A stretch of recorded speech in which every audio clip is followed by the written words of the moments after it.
گستاخ رسول صلی اللہ علیہ وآلہ وسلم۔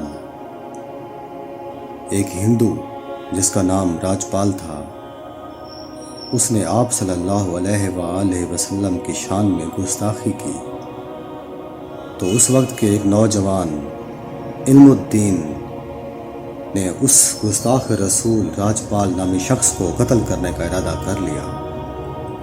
6 ستمبر 1929 کو علم الدین شہید بازار سے ایک چھری خرید کر سیدھا راجپال کی دکان کی طرف روانہ ہوئے۔ راجپال ابھی دکان پر نہیں آیا تھا۔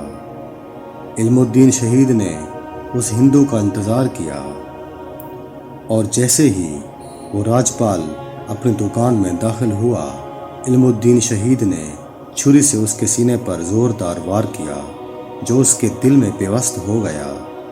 راجپال موقع پر ہی ڈھیر ہو گیا۔ پولیس نے غازی علم الدین شہید کو گرفتار کر لیا اور ان پر قتل کا مقدمہ درج کر کے کیس چلایا گیا۔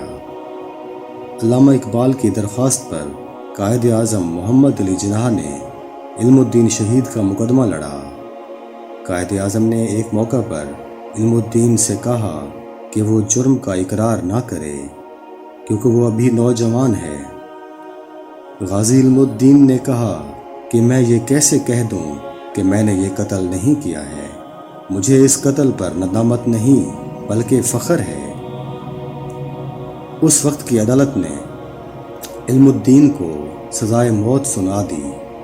قائد اعظم محمد علی جناح کیونکہ لبرل تصور کیے جاتے تھے اور اس وقت ہندو مسلم اتحاد کے بہت بڑے حامی تھے، ہندو اخبارات نے ان پر کڑی تنقید کی، لیکن قائد اعظم نے اس تنقید کو رد کرتے ہوئے کہا، مسلمانوں کے لیے حضور اکرم صلی اللہ علیہ وآلہ وسلم کی ذات مبارکہ ہر چیز سے بڑھ کر ہے۔ چنانچہ غازی علم الدین شہید کو سزائے موت سنا دی گئی۔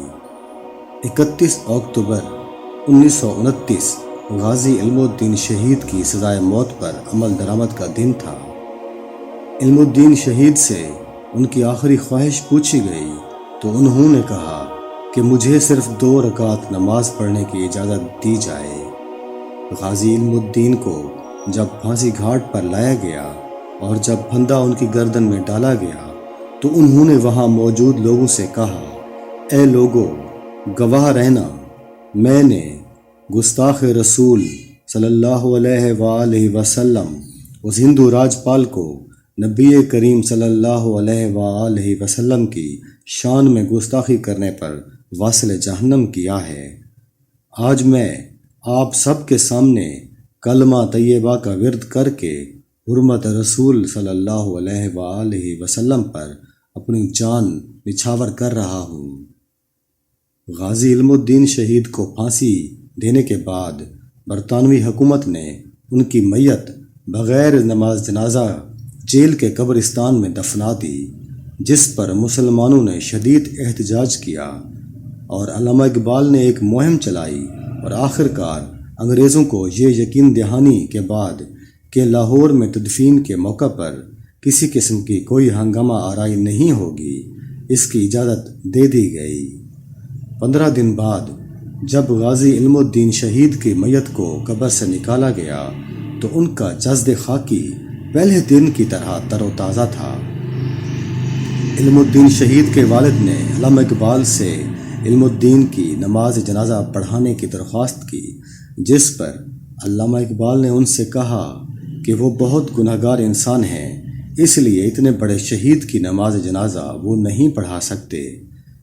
غازی علم الدین شہید کی نماز جنازہ لاہور کی تاریخ کی سب سے بڑی نماز جنازہ تھی، جس میں لاکھوں لوگوں نے شرکت کی۔ ہر ایک کی خواہش تھی کہ عاشق رسول کے جنازے کو کندھا دے۔ علامہ اقبال نے غازی علم الدین شہید کی میت کو کندھا دیا اور اپنے ہاتھوں سے انہیں قبر میں اتارا۔ اس موقع پر علامہ اقبال نے نم آنکھوں کے ساتھ کہا، ترکھان کا بیٹا آج ہم پڑھے لکھوں پر بازی لے گیا اور ہم دیکھتے ہی رہ گئے۔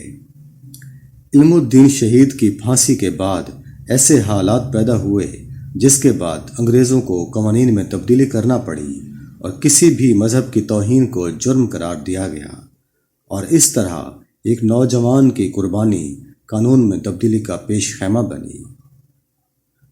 آزادی پاکستان کے بعد توہین رسالت کے قانون کو پاکستان پینل کوڈ کا حصہ بنایا گیا۔